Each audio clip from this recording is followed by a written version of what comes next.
কিন্তু আমাদের বৈষম্যবিরোধী ছাত্র আন্দোলন সারা দেশব্যাপী একটি দাবিতে কিন্তু আমাদের ন্যায্য এবং যৌক্তিক দাবির পক্ষে আন্দোলন চালিয়ে যাচ্ছি। আমাদের এক দফা দাবিতে ছিল সরকারি চাকরি সকল গ্রেডে বৈষম্যমূলক এবং অযৌক্তিক যে কোটা ব্যবস্থা আছে সেটি সম্পূর্ণ বিলুপ্ত ঘোষণা করতে হবে এবং সংবিধানের নিয়ম অনুসারে অনগ্রসর এবং পিছিয়ে পড়া জনগোষ্ঠী যারা আছে এবং যারা বিশেষ চাহিদা সম্পন্ন বা প্রতিবন্ধী যারা আছে সেই সাথে আমরা কিন্তু আমাদের কেন্দ্রীয় যে সমন্বয় টিম সেখানে কিন্তু আমরা একটি কথা অ্যাড করেছিলাম, অর্থাৎ মুক্তিযোদ্ধার ছেলে মেয়ে যারা আছে এই তিনটি বিষয় মিলিয়ে সব মিলিয়ে 5% কোটা রেখে সর্বোচ্চ 5% কোটা রেখে নির্বাহী বিভাগের মাধ্যমে কোটা সংস্কার করে সংসদে একটি আইন পাস করতে হবে। আমরা কিন্তু এই এক দফা দাবির পক্ষে আমাদের সারা দেশব্যাপী ছাত্র সমাজ কিন্তু আমরা আন্দোলন চালিয়ে যাচ্ছিলাম। আপনারা দেখেছেন গতকাল আমাদের শান্তিপূর্ণ যে আন্দোলন ছিল, কর্মসূচি ছিল, সেখানে কিন্তু আমাদের কুমিল্লা বিশ্ববিদ্যালয় সহ চট্টগ্রাম এবং অনেক জায়গায় কিন্তু পুলিশে হামলা করেছে। আমরা সারা দেশের প্রতিবাদী ছাত্র সমাজ গতকালে যে পুলিশের ন্যাক্কারজনক যে হামলা, সেই হামলা তীব্র প্রতিবাদ জানাচ্ছি এবং সারা দেশে আজকে কিন্তু একই সাথে বিক্ষোভ মিছিল করেছি।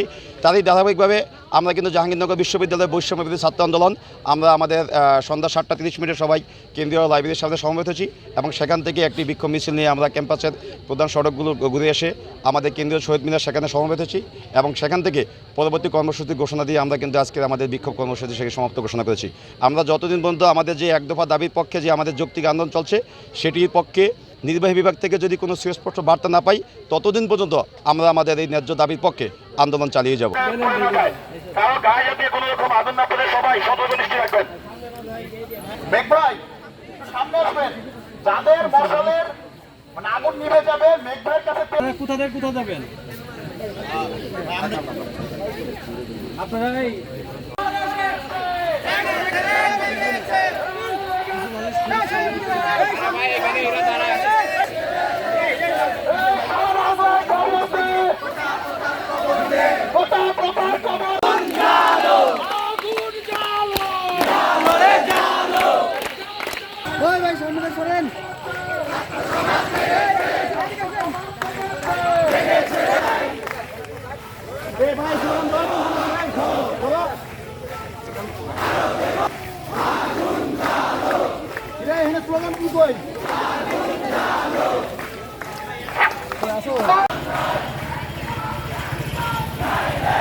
সংগ্রামী সাথী ও বন্ধুগণ, যখন আমরা আমাদের পূর্ব ঘোষিত কর্মসূচি ঢাকা আরিচা মহাসড়ক অবরোধ করতে গিয়েছিলাম তখন আবাসী বাংলাদেশের অনেকগুলো বিশ্ববিদ্যালয়ে এই পুলিশি হামলা, এই হামলার মাধ্যমে ছাত্র সমাজকে দমিয়ে দেওয়া সম্ভব হবে।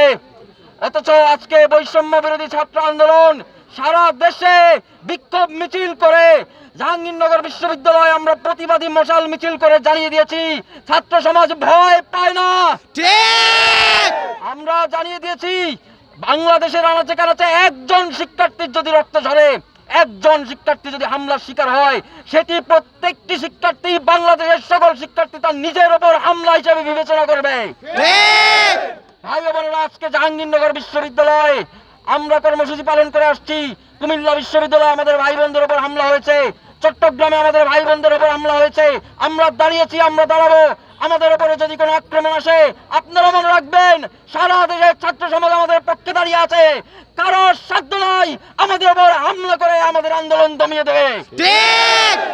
আপনারা জানেন আজকে আমাদের কর্মসূচিতে সাভার সহ এখানে আশেপাশে যতগুলো বিশ্ববিদ্যালয় কলেজ আছে অনেকে সংহতি জানিয়েছেন, অনেকে আমাদেরকে সমর্থন জানিয়েছেন, তাদেরকে সংগ্রামী শুভেচ্ছা জানাচ্ছি।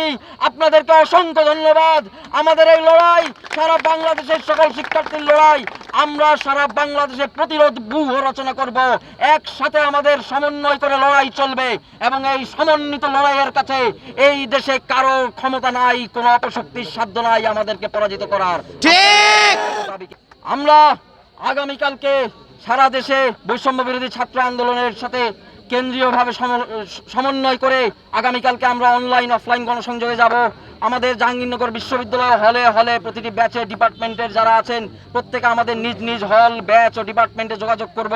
আমাদের 18 পরিপত্র নয় বরং 5% কোটা রেখে সংস্কার করার দাবিটি কেন যৌক্তিক সেটি আমরা সবখানে ছড়িয়ে দেব। আমরা আন্দোলনকে সংগঠিত করব। এছাড়াও আগামীকালকে সন্ধ্যা 6টায় কেন্দ্রীয়ভাবে একটি সংবাদ সম্মেলন হওয়ার কথা রয়েছে। সেই সংবাদ সম্মেলনে পরিবর্তিত পরিস্থিতিতে আমাদের পরবর্তী কর্মসূচি ও কৌশল কি হবে সেটি বিস্তারিত ব্যাখ্যা করা হবে। আমরা সকলে বিশ্ববিদ্যালয় যারা আছে আলাপ আলোচনার ভিত্তিতে সারা দেশের সকল সংগঠকদের আলাপ আলোচনার ভিত্তিতে গণতান্ত্রিকভাবে এই আন্দোলনটিকে সামনে এগিয়ে নিয়ে যাব।